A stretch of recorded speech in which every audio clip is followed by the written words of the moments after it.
Welcome everybody to Everyday Prevention. We are thrilled to have you joining us for this fun, live, important class. I'm Megan Telpner. I'm the founder here at the Academy of Culinary Nutrition. I've written a couple cookbooks. Mostly what I like to do is make a mess in the kitchen, have fun doing it, and I'm grateful that you've come along for it. I also brought this guy along. To clean up your mess. To follow me around with a sponge. Which is basically how it goes most of the time. I'm Josh Gatalis, clinical nutritionist and functional medicine practitioner, and I have a practice based out of Toronto, and I also have a functional nutrition certification program where we teach health enthusiasts and other practitioners how to actually implement all of this to move people from dysfunction to function. We're also married, and just to preempt any inappropriate, I did talk about, before we hit record, about getting pregnant, but you didn't say who, though. That's true. Yeah. So Josh and I met many moons ago, 15 years ago now, in nutrition school. This is true. Contrary to popular rumors, which Josh may or may not have been the one to start, he was not my teacher. We were fellow students. He was the only eligible gentleman in the program. So I won that prize. And we've been cooking and teaching and sharing and inspiring each other and inspiring others for 15 years now. And we always have a good time doing it. Absolutely. So we do. Why did we choose the topic of everyday prevention for this workshop? Get me started, Meg. Get me started. Remember, we only have an hour. Keep it brief. Keep it brief. Well, I have to say it. Okay. An ounce of prevention is worth years of cure. Years of really. cure. The bottom line is disease is hard to detect at the beginning, but easy to treat. Later on, it's easier to detect, but harder to treat. So prevention is all about putting health dollars in the health account, investing today. How many examples can you? How many cliches can you throw at us? Investing today so you have that equity later of health. And that's what it's all about, because you don't want to wait till it's too late. No news is good news. Right? No news is good. Okay, no more cliches. And a stitch in time saves 9. Okay. The journey of 1,000 miles begins with one step, which we're about to take here, if I stop. So here's something that is so important to know about what we do both in the kitchen, but also in our lives around prevention. And what we like to focus on are the high impact, low, not just low cost, but like low output or low commitment things that have massive, tremendous preventative power. And that's why we talk a lot about the everyday prevention lifestyle, that it's not just about like taking your supplements, which is important if that's what you need to do. And it's not just, the big fancy things that we all like to get caught up in, but 80%, 90%, I even venture 95% of what we all need to be healthy is zero cost daily lifestyle choices. One of our favorite tips we're gonna start off with before we get cooking is the great outdoors. We all have access to outside. And one of the most important things you can do in the morning when you wake up is go outside and expose your eyeballs to this full spectrum light. That's right. Even on a cloudy day, it makes a big difference to get that light into your eyeballs. It affects your whole circadian rhythm and sets you up for good sleep, actually. What you do in the morning is important for what happens in the evening and then day after day after day. Plus, there's so many other great things about being outside. Right. Fresh air. Fresh air. Air outside is often cleaner than inside, even on the most smoggy days. Yeah. The sun hitting our skin has all sorts of amazing effects other than increasing vitamin D. It increases blood flow, vasodilation, and does so many other great things. And maybe you'll bump into someone that you really enjoy talking to if you go for a walk outside. So here's what I want all of you to do right now. This is your first takeaway. Write down, number 1, go outside more. That's it. That's it. That's why you showed up, right? For like the groundbreaking important things. Go outside more. That's your number 1 first everyday prevention tip. You're going to make a list. We're going to go through these. You're going to have a list by the end of like, oh yeah, why wouldn't I do that? That's the idea with everyday prevention. Why wouldn't I do more of that? Let's start cooking. Okay. So the first thing, we're not actually cooking because we pre-cooked it, but we're going to go through something, one of our first recipes, and this is our turmeric rice. So how many of you eat some kind of grain like a rice or a quinoa on a weekly basis, let's say? We can do a show of hands. You could do me, whatever you want to put in the chat. So most of you. Ooh, we got a baby joining us. Okay, so, and how many of you are making your rice or your grain with like either soaking it or not soaking it and then just putting water in? Like that's how you do it, right? You throw some water in. Okay, so we want you show up not just for the recipes, but for all the bonus tips. And that's really what the Academy of Culinary Nutrition and the Culinary Nutrition Expert is about, is that you can learn the healthy cooking, but then you learn how to layer it all on and take it all to the next level. So we made a rice and we used a brown basmati rice, which we soaked. White rice or brown rice, Josh? Which is better? Oh, that's a good question. For most people, brown rice, because it has all those nutrients in the outer layer and in the germ. Some people can't tolerate it digestive-wise because of the lectins. So it really depends on who you are. But if everything's good, well-balanced, we want to go with the brown rice. But I thought nobody should have lectins ever. Yeah, we've heard that from some people in the health industry. But something like anything, and like a lot of what we talk about, not everything is right for everyone. Yeah. You know, we got to think about the individual. So lectins are okay for some people, not for others. So for our rice, we toss, and I'm sorry we're not demoing this, but I didn't feel like in our hour we should spend time making rice together. But we use a little bit of avocado oil, which is a stable high heat oil, and then we mix in the other stuff. And what went into our rice was some chopped onion, some chopped red pepper, but then we added some, what's this, friends? You know what this is. You can throw it in there. Or even better, our alumni, or if anyone knows, what is the active component in turmeric that we all love? Hiccup. Curcumin. I can't even see who did it first. I see Miranda may have answered that one first. Why do we love curcumin? Do you see what I just did there? I almost dumped it out. It'll happen at least once by the end of this I don't want discussion. to get my fancy shirt dirty. Curcumin. It's one of those components in turmeric that has powerful anti-inflammatory effects, and not just anti-inflammatory, lots of other effects as well. It's the one that's been isolated. Now, don't be fooled, because that's the one that we often find in supplements, and that was isolated, but there's still thousands of other components in the whole herb that you're going to benefit from when you use it in a food form. Yeah, so we add to the rice some turmeric. We add to the rice some chopped garlic. So that has natural antibiotic properties, antiviral, antibiotic, antifungal. It's like one of nature's most potent medicines. You know what I just remembered? What? We planted garlic this year. I just got excited. Did we? Yeah. Oh. Remember at the back of that bed, we put some. That's it was really like exciting. A last moment call, being like, do we, don't we? We did Has it. anyone planted garlic? It's a pretty exciting process. You just take one clove, get it in there, and it comes out as a whole bulb in the spring. Oh, we got lots of hands going up. I don't see a lot. Oh, there's all the faces. Garlic. I love seeing all the Garlic's faces. also a really powerful anti-cancer type food. Yeah. Yeah. So we're adding to this, we're also add to our rice bay leaves. So bay leaves give a beautiful flavor. I actually have a blog post that blew up because I don't think anyone ever considered bay leaf tea, and I didn't invent this. I learned about bay leaf tea in St. Lucia. So there's a lot of herbs that we often use culinary-wise, where in other parts of the world, they have different applications of it.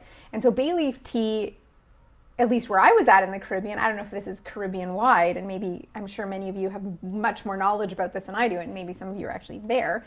But a bay leaf tea that had like antiviral, antifungal properties, and it's delicious. It's like a subtle, I've never had it. Herbaceous. Well, you have had it because I used to make it all the time. Really? Yeah. So When? we put that many years ago. I don't have the exact date of that You're one. using a lot of minis before the years these days. When a do you get while. to that point? When do you get to where it's multiple menus to make Yeah. your point of how long ago something Yeah, is? exactly. Well, you turned 40. Josh turned 40 this year. I did. My mom put a curse on him. She Said did. once you turn 40, it's going to be a little bit, things start breaking down. So I think at 40 is when we put the extra menus on. Okay. Okay, so this is the secret super powered ingredient. You're going to start cooking all of your grains in. Maybe even your oatmeal.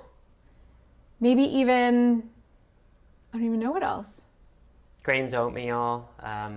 So I don't know. instead of straight up water, use an herbal tea infusion. You could also do bone broth. Bone broth will give a flavor to the rice, but we've got here some lemon balm. So this is from our garden. Melissa officinalis. He likes it when I speak Latin herbs to him. I do. And it's... I didn't spill. I can use a sip. Yeah, use a sip. So, oh, it's warm. Yeah. That's why the kettle was warm. Makes sense. It's all coming together for me. Sometimes he's smart. And so we use that to cook up our rice, and then we get this beautiful, fluffy, yellow turmeric rice. And so instead of it just being white rice, brown rice, quinoa, even plain cauliflower rice, we've now infused it with these herbs that build up those deposits in that health account that add to our everyday prevention strategies. How many of you are like, oh, of course I'm going to do that now? Like, why haven't I been doing that all along? If you don't love the flavor of turmeric, don't use turmeric. If you don't love onions in your rice, don't use onions. If you don't want garlic, like you can, all of this is a suggestion, and optimally you're getting some ideas of how you can start to level up the food you eat. All right, so let's clear that away. Okay. Do you want to just carry that tray over, or you can't move, can you? I can go a little bit with this wire attached to me. I'm going to take this off because that's not a good idea for me to carry that, and then we can pass that to Jen. Thank you. And I will pass this to Jen as well. And now we're going to, we can leave that there. Now we're going to cook up the next thing. We forgot the meat in the fridge. So this is maybe a groundbreaking day. I know many of you are potentially plant-based. We love to eat. We're a plant-rich family. We also don't like to throw away food. And so what we're actually cooking right now is our dinner for tonight. And so because we're gonna be eating it, our son's gonna be eating it, we're gonna be using ground beef. I think I might need that oil back again. Do you have any good stats on food waste? What's that? Do you have any good stats on food waste? I think you Sorry. spoke about it in your book. In your first book on diet, did you? Oh dear, but I don't have this encyclopedic brain like you have to remember exactly how much is wasted. Well, like 20 to 30%? No, it's about 30 to 35% of food.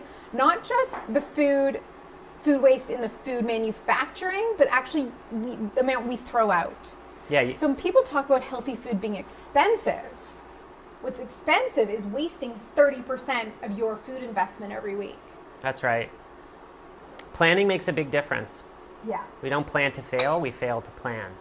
So when you do a little food prep, and all the stuff Megan teaches in her course, it doesn't just save you time by grouping that all those activities at one time on a Sunday or whenever you have time, but it saves you a lot of money as well because you're making use of every ingredient and it's ready for you. Okay. You won't, just try one experiment. Cut up some carrots, put them in water, and keep them in your fridge. You'll see you'll eat way more carrots. It'll just happen that way. Good tip. Okay. So this, we have to... Do you want me to work this? I would love you to work it. Little trick. I don't know if you've ever used this one. You cannot take the pan off or the... Yes, I know that. Okay, yes. Okay, so, and it goes super hot. So I'm just going to turn Some of you might not know I used to work pan fry. Can I just give a shout out to someone here? This pan? Yeah. Yeah, this pan right here, which I'm going to take off for a sec to show you. Does it restart? Yeah. This was from my late Bubi Khana. Yeah. This was her pan. And she, to me, is the picture of prevention and living and resilience, actually, because she was a Holocaust survivor, hid in the roof of a barn for 4 years, immigrated to Canada, had some kids, one being my father, and had a beautiful family and thrived the rest of her life. So. And I got her cooking pots.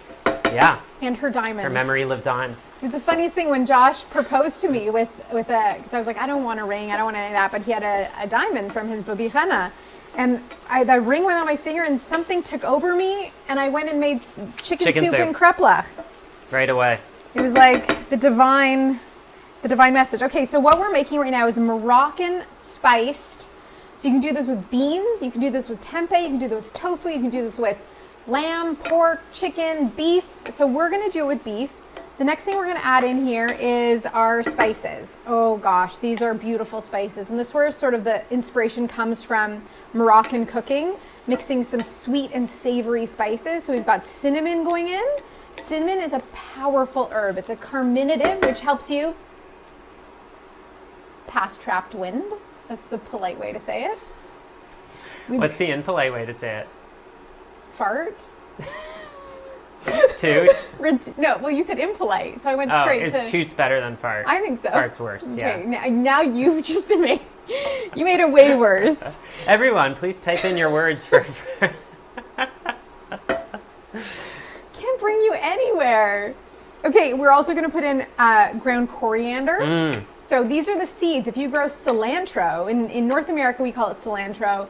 In the UK and Australia they refer to it as coriander. It's the same plant, but you can let it grow and actually, when it goes to seed, collect those seeds, grind them down and make your own coriander powder. And we also have cumin. Now what's incredible about all these herbs and spices, beyond the flavor, which obviously adds an amazing level of depth to your cooking, is that they are, make sure that we don't burn the spices, this gets pretty hot. Yeah, that would be... Is that they are all, again, these potent antiviral components, very rich in antioxidants. So they help protect your body from pathogens that are out there. They help build up your inner resilience. We're now going to add the meat. I'm going to try not to splatter anybody. Whoop, that was not so cute, but there we go. So Josh, I'm going to just give this to you before we get... So one question that we get quite often when we do these types of demos and work with spices and herbs, and also in the Culinary Nutrition Expert Program, basically every year, is how much of these herbs and spices do you use? And the answer is listen to your taste buds, because really, you can't put too much of these spices in and still enjoy the taste. So a little bit goes a long way, and you can't really overdo it. Does anybody know what this is? Anybody know what this is? Apricot. Oh, Genevieve, come on now. Genevieve and I have been working together the last couple weeks in the kitchen. Mostly her working in the kitchen. And they are apricots that are unsulfured. So this is the color you want your apricots to be. As soon as you see them, that bright, beautiful pastel orange, you know there's been some preservatives added. If you're sensitive to sulfites, you don't want that. You typically want to avoid as much unnecessary additives to your food as possible. One of the main philosophies of the Academy of Culinary Nutrition and all the courses we teach, specifically the Culinary Nutrition Expert Program, is that we are inclusive of all dietary styles, values, philosophies, because who are we to tell you what you should eat? It will be dependent on how old you are, where you live in the world, so many different factors. But what we do adhere to is the idea that we're all better off if we can eat more food, or most of our food, or as much as possible, cooked from scratch in our home kitchens with the minimal amount of processing done. So when you can get fresh food and you cook it and keep it in a nice whole form, you're going to be getting maximum nutrition, maximum flavor, and the cooking becomes remarkably simple and straightforward to do. So I love adding apricots to this dish because of the nice sweetness it gives. Apricots are very rich in iron, so that's important for healthy blood, amongst many other things. So for those of you with young children, I know many of you might actually have infants, apricot purees with these spices. So you start to train the palate of infants. As soon as they start getting on solids or purees, we would do purees with apricot, cinnamon, coriander, cumin, like get those spices in when they're young so that their palates are trained. And of course you get to the toddler years and there's always some selectivity. This, I'll tell you a really funny story because I was testing this recipe and my son is 4.5 and he's sitting at the kitchen counter like this. He's like, "What are you making for dinner?" And I was like, "Well, I made some turmeric rice. We did lamb that night with apricots. We've got some hummus. We've got some chopped veggies." He goes, "Why did you make the worst dinner ever?" I laughed. Where do you go from there? I was howling. He had no idea what was so funny about it. But what I love about this for children, or even those grown-up children eaters, the selective eaters come in all ages, is that they can pick and choose the components they want to include. So I'm just having a look here. Sandy, while we finish this meat cooking, are there any questions? Okay. Great.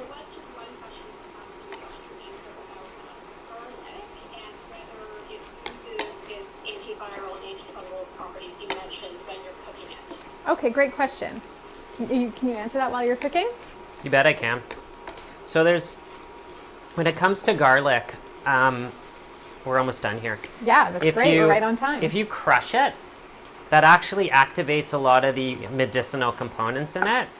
In like two separate components in the garlic, we've got alliinase and we've got alliin.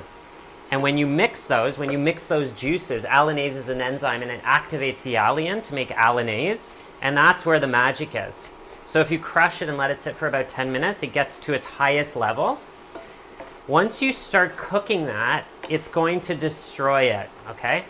Not all at the beginning, but the more you cook it, the more you'll destroy it. So if you're really getting some browned garlic, I think we're good to go. I think we're not quite. Okay. If you're getting some browned garlic, I mean, it tastes amazing and it's good in certain recipes, but you're losing out on a lot of the medicinal components. Raw is the best, but how much raw garlic can you eat? I have clients that are juicing garlic, which is a pretty bold move. Yeah, juicing garlic. They're both doing it. Yeah. They're a couple, so we once bought a juice from a place on a walk, and you still talk about it. I actually really liked it. You still talk about it unfavorably. So a couple quick everyday prevention tips. I want you to write these down. Remember, we have the get outside in the light. Uh-oh. Technical difficulty. Don't tell Bobby Khana. Part of getting outside and getting that natural light, Josh mentioned it. It has to do with the sleep-wake cycle. So you want to wake up in the morning and you want to go to sleep at night. And so at nighttime, that means dimming the lights well before you're going to be shutting down to go to sleep. So cut the screens at least, I would say at least an hour. 90 minutes is great. This includes your children. If you have trouble with your children winding down and going to sleep, consider what they're doing. So if we find things stimulating, everything is enhanced and exaggerated for a child. Everything is more sensitive. So it's really critical to keep that in mind. So we now have 2 really top everyday prevention tips. You've written these down. Get outside and get some natural light, and wind down to go to sleep, eliminating that blue light before bedtime. That's right. Should we do one more? One more what? Wait, I just want to add something. I was already starting the next one. Do you want to do some squats too? Well, movement. Number 3 was movement. Do some movement. But yes, we have to think about even non-food things as nutrients, right? It's like, what do you want to put into your nervous system? Do you want to put in garbage light into your nervous system? Because garbage in equals garbage out. Garbage food in equals garbage out, right? Yeah. And exercise is another input. It's another nutrient. So we have to think about that with everything that we do in our life. And that's why it's holistic. It is. It's holistic. We have to think about so many different factors. It's not just one thing ever. No. And I think that we've lost sight of that in the last couple of years, that health is a holistic thing. Health is an abundance of something. Mm-hmm. It's not just blocking something away. It's how do you build up your resilience? And that comes from these everyday prevention practices like getting outside, getting sufficient deep rest, moving your body every day. That's right.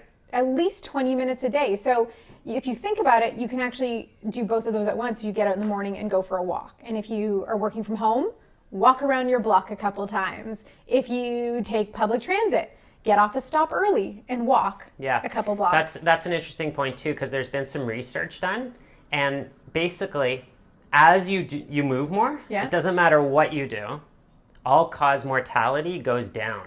And what happens to mental health? Well, this was just, they didn't look at that in that study, well, but it goes up. It goes up. It goes up. Didn't have a study. And it doesn't matter what this study looked at it. It doesn't matter what you're doing. So, you know, when they say park at the furthest spot in the parking lot, it actually makes a difference. Yeah. The other thing too is sitting is really not so good for us, which is becoming evident and more known. Standing up, like a stand-up desk, actually will offset some of the bad parts of sitting all day or not exercising. This smells so good. How many of you are now inspired to add a little more spice to your cooking, maybe, as some prevention tips? Do we have some people wanting to do that? How many of you are already like, you don't even know what this is going to look like in the end, but you're like, I'm making this weekend? Do we have people who are going to make this? Yes. The only answer is yes, because you don't show up here just to be entertained. You show up to learn some things and then bring it home into your kitchen. That's the secret ingredient of how this works, is actually doing it. And it's a big part of what we do at the Academy of Culinary Nutrition, is that you're not just passively learning from us, you are taking what you see and what we share and you are bringing it into your kitchen, to your dinner table, to your friends, to your gatherings. It's something that gets shared and it becomes absolutely infectious. You know what? I think one of the key things that I teach as well is to cook information in. Yeah. Pun intended. Learn, do, teach. Isn't that the basis of your whole program? Basically. Or learn, eat, teach, like that, you know, and that's what cooks it in. First you learn it and you understand it on an intellectual basis, but then once you start doing it, it gets to the lower levels. It soaks in. What's incredible about culinary nutrition specifically is that it doesn't just go into the inner levels. It literally becomes you. Because we are what we eat. And so we teach it, you eat it, and it becomes it makes up your cellular makeup. So it's like it infiltrates deeply, which is why we have so many alumni who keep coming back. Yeah. Because it becomes part of you. And we have a really good time. Well, you see this hand, everyone? This hand right here is only 7 years old. Because every cell in this hand has changed over the past 7 years. Different cells are faster than others, like the digestive tract every 3 to 5 days, bones every 6 weeks, nerves take a little bit longer, but this hand is no older than, isn't that a nice hand? Yeah, no older than 7 years old. So that's all of us. So we have to think about, what have you made you out of over the past 7 years? Yeah. That's a lot of meals to think about, but it's an important concept to consider. My name is Allison Burke, and I am from the 2019 graduating class of the Culinary Nutrition Expert Program. It inspired me to cook better for my family. It inspired me to be more adventurous in the kitchen, and it really grew my confidence in the kitchen as well. I have turned this into a little micro-growing business of teaching children healthy habits and cooking skills. I'm doing it currently virtually. I love it. I love seeing the creativity and openness from the children because they are a blank slate. And if only we had been taught these things when we were that age, maybe things would be a little bit differently. I would 100% recommend going all in. Be prepared to do quite a bit of work. Plan ahead, set a schedule for yourself. It's worthwhile. And the resources are amazing. You're set up to succeed, not to fail. I thank Megan and the entire team for creating such a platform and program, and I really hope that this inspires you, whoever is watching it, to sign up as well.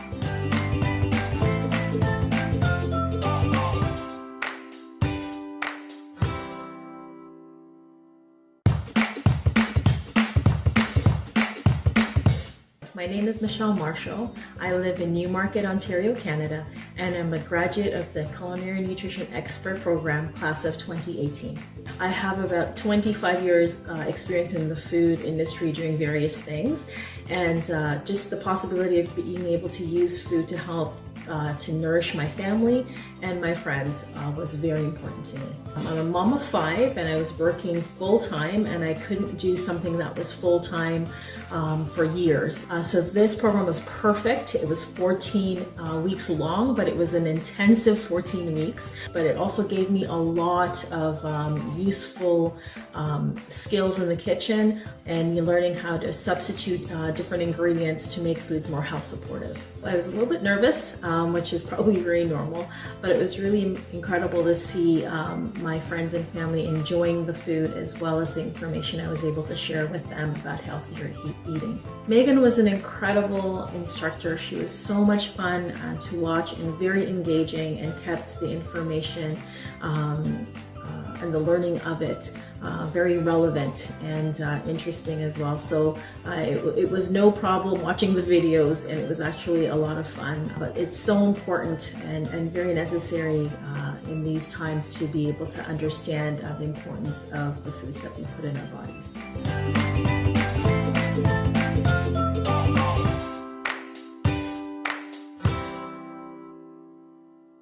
All right, so, I see there's a lot of love pouring in for the Culinary Nutrition Expert Program. Well, thank you. Keep it coming. Just kidding. Well, no, do, you know. We always appreciate your praise. That goes a long way. All right, so we've got our turmeric rice made. We've got our meat, beans, tofu, tempeh, whatever you want to be spicing up made. We've loaded it with spices. We've made the rice with herbal teas. We've used spice we maybe not normally use. We've got some iron-rich apricots for sweetness and nutrition. You know what I've noticed is really helpful for my everyday prevention these days? What, Megan? I keep taking my glasses off because I think they're, one, dirty, and two, reflecting the light. Okay. Minding my media. Great one, Megan. Big one. Yeah. So what you all should do is probably, if you're on social media, unfollow everyone but us in the Academy of Culinary Nutrition. You'll be good. Right? It's a key factor for prevention, because when we're in fight or flight mode, all of our restorative processes shut down. We go into a catabolic state. And we always want a good balance of that. That's not a bad thing, but we don't want it to last forever. And when we are exposed to media all the time, we're always in that state. Yeah. Computers, phones, newspapers, TVs, it just bombards us, and it can actually make you sick. Yeah. So actually, in one of my courses that I'm running right now, we issued a challenge of a media fast for 1 week. No media for 1 week, which I would issue to you as well. Give it a try. We've talked a lot about this in my coherence classes. So far, our everyday prevention tips, 0 cost. Get outside, make the time to wind down to get your deep rest, move your body, even just 20 minutes a day. Dancing goes a long way. There we go. There, look at him. Should we do our choreographed dance now? Just kidding. No. You could do a little. No? Okay. Minding your media. Hydration. So that's another one. And here's the thing. One of the things about hydration that makes it 0 cost is that the best thing you can be drinking is water. So you're not buying sodas, you're not buying juices, you're definitely not buying alcohol, because that's not preventing anything. So we want to start to look at making sure we're properly hydrated. Easy peasy. That's right. We're going to make a hummus right now. So again, how many of you are still buying hummus in single-use plastic containers?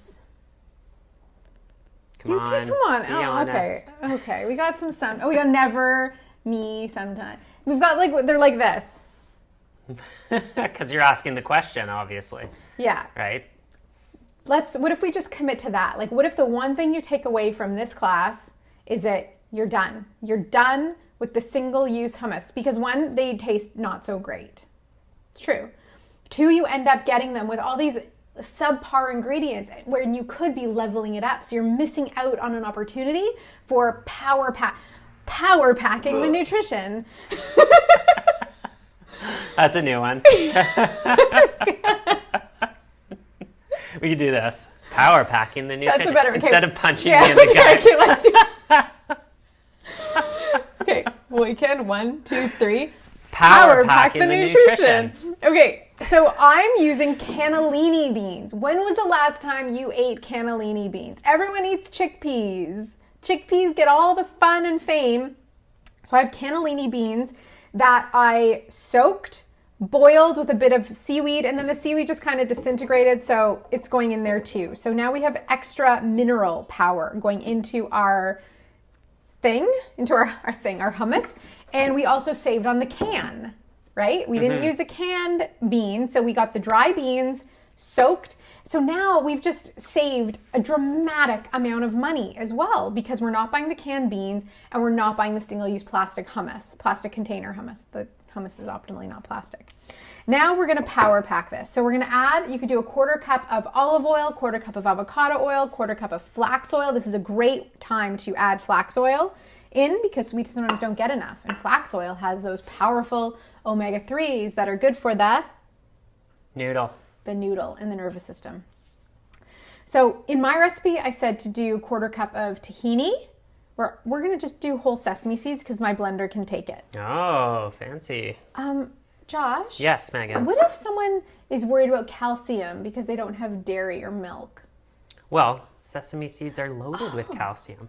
There you go. Yeah. There's no single food source you need to be eating to get everything you need. What we want is to have a varied diet so that we can get maximum nutrition from maximum sources. And what's really beautiful when you get it from these whole food sources is that they have these synergistic properties with all the other things in them, so you actually are better able to digest and assimilate those nutrients. That's right. So we love turmeric. We're going to add more here because a little bit goes a long way every single day. And don't be afraid of staining your beautiful container yellow. Everyone always asks about that. Apparently the CNEs have been through this every year. We know they make their curry powder. They're like, what, my Vitamix turned yellow? You can put it out in the sun. It's like a rite of passage, really. Anyway.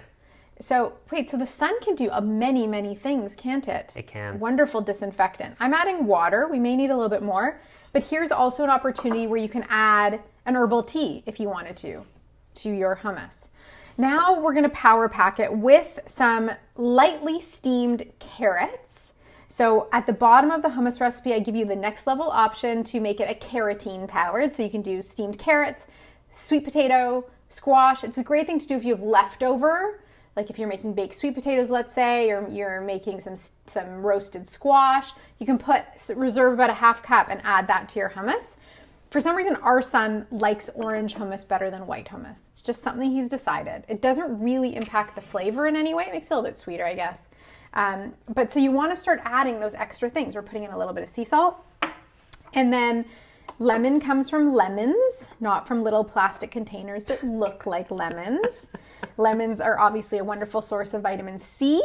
They're also a wonderful natural food preservative. So when you buy that container of hummus, you'll often see the ingredient ascorbic acid, which typically is derived from lemon, but there could be, the non-naturally derived Well, ascorbic version. acid is vitamin C, Yeah. which they sometimes use, and they also sometimes put in citric acid as a preservative, All right. which isn't really I think harmful. we might have enough liquid in here. Let's give it a buzz. Okay. That's what I'm talking about.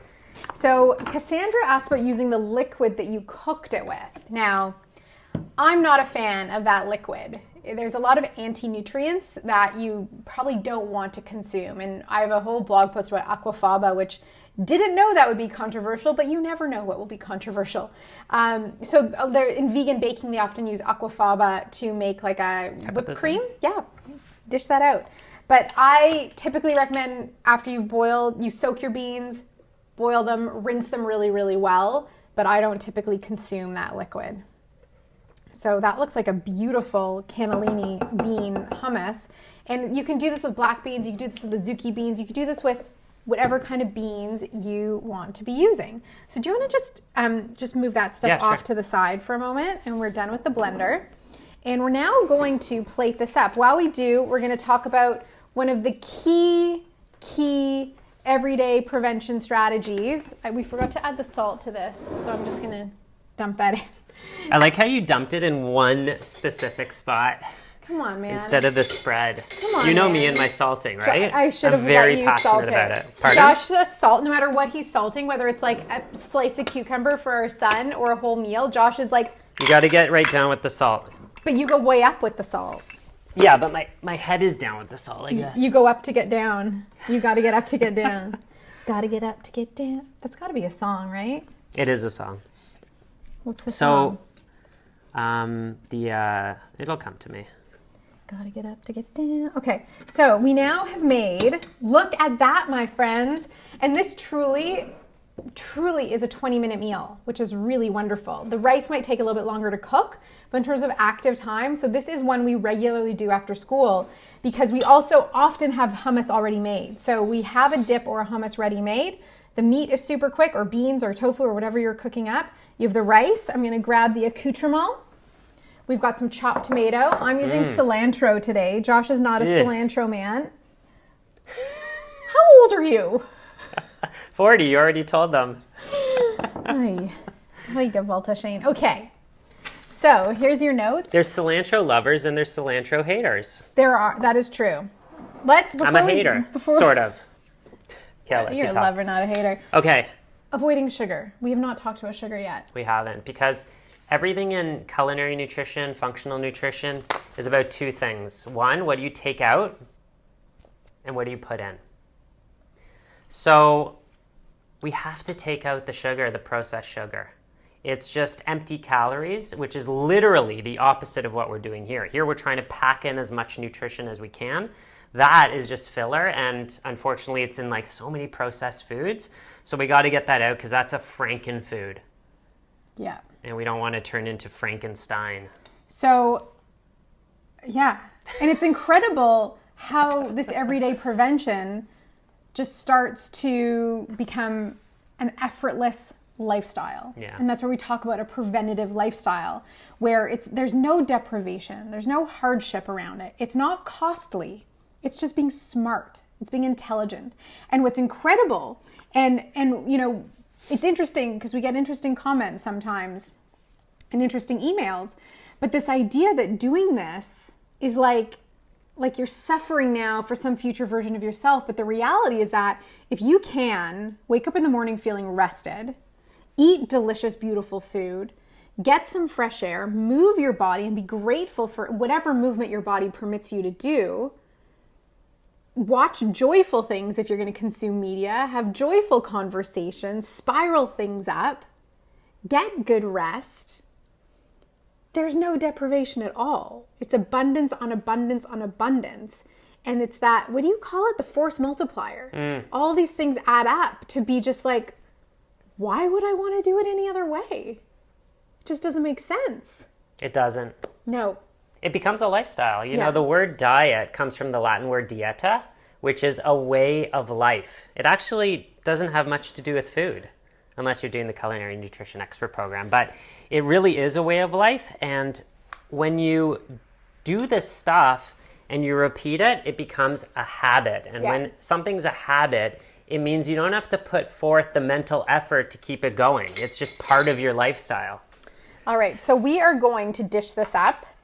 And what I'm going to do... Is this our dinner tonight? This is our dinner tonight. Okay. So I can't eat it all now? You can eat this for lunch because you love this so... This is one of Josh's favorite meals, truly. So he really will eat it breakfast, lunch, and dinner. I would. And you maybe Minus have... the cilantro. Yeah, I won't put... I'll make the cilantro removal. So I put a little scoop of rice. We put a scoop of the meat or tofu or beans or whatever you're using right there. Like that. We're going to do a scoop of the hummus or hummus. Hummus. Right like that. Oh, yeah. Right? Yeah. And then we're going to put some of the tomatoes just in the middle there. Which is so nice because the other stuff's a little bit salty. Yeah. So the tomatoes kind of cleanse the palate as you're eating. And just so that it looks pretty, I'm just going to put a little bit of cilantro on. And do parsley, do cilantro. Both of these are wonderful herbs for helping eliminate heavy metals from the body. They've got the chlorophyll component, so they're really nice for the blood. They've got all kinds of nutrition power. And if you're not a raw tomato person, or it's not in the season, cucumbers are great. Any kind of, you just want something raw. You could even do shredded carrots, shredded beets. So you're getting the grain or cauliflower rice. You're getting the protein component. You get the hummus, which makes it saucy. You have your little raw veg in there. You have some fresh herb, 20-minute, budget-friendly,